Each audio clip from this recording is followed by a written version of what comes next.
美国人发现不用击沉，中国打伤美国航母，美军就玩完了。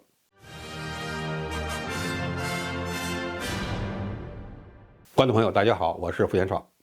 在中国不断发展反介入区域拒止作战能力的情况下，美军有必要考虑如何应对航母受损的情况。然而，美国福布斯网站最近的调查发现，美军对此是毫无准备。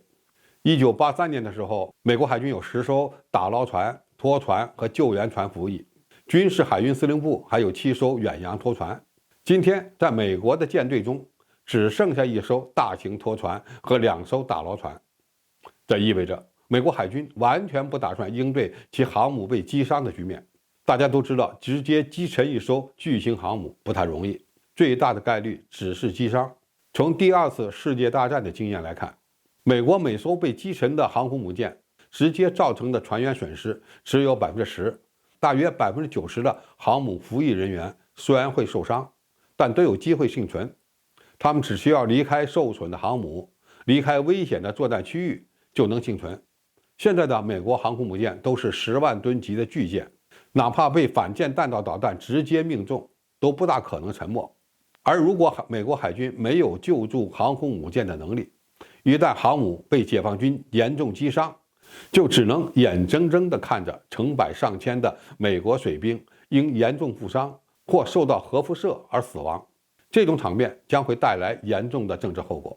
二战期间，美军往往会用2艘航母以1艘战列舰、6艘巡洋舰和12艘驱逐舰组成大型编队。而在今天，美军的尼米兹级核动力航母仅由3艘驱逐舰和1艘巡洋舰组成打击群。由于舰队的规模变小，航母一旦在某个广阔的水域内受损，其他舰艇是没有太多办法对航母上的官兵伸出援手的。此外，美国海军为航母护航的驱逐舰和巡洋舰本身也都属于高价值的资产，也会成为对手攻击的目标，因而不大可能有机会在高烈度的战争中帮助负伤的航母疏散船员，协助灭火。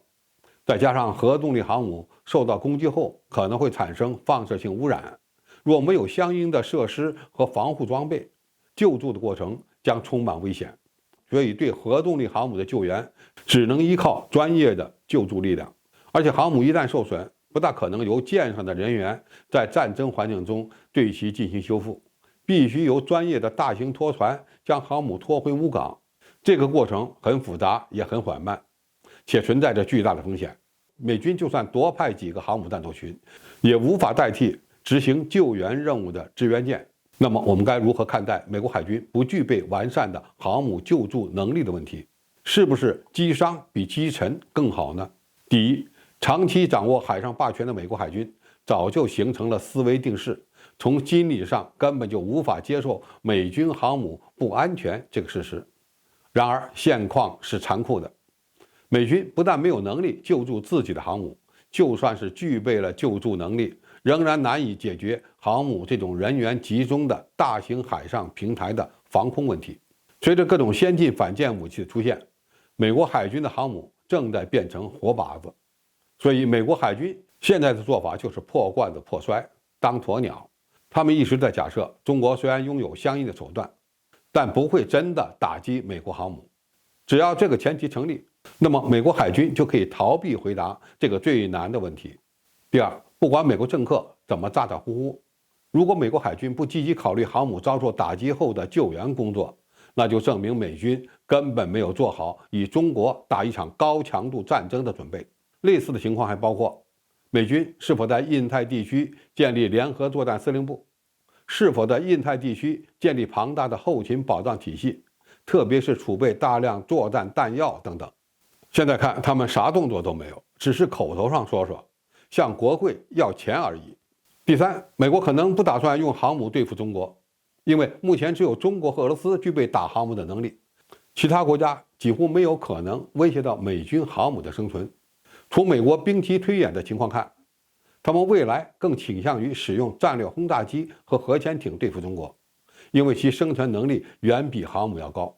第四，如果美军不为最坏的情况做准备，说明中美两军之间直接开战的可能性正在下降。美国可能正在转向用代理人战争的模式来对付中国。总体而言，五角大楼虽然已经认识到其航空母舰的脆弱性，但是并没有对航母受损的情况做出相应的准备。只要中美不开战，航母越来越不安全的情况就不会显现，美国人就可以自己骗自己。毕竟，全世界能够威胁航母安全的国家屈指可数。好，今天的评述就到这里，谢谢大家收看，我们下期再见。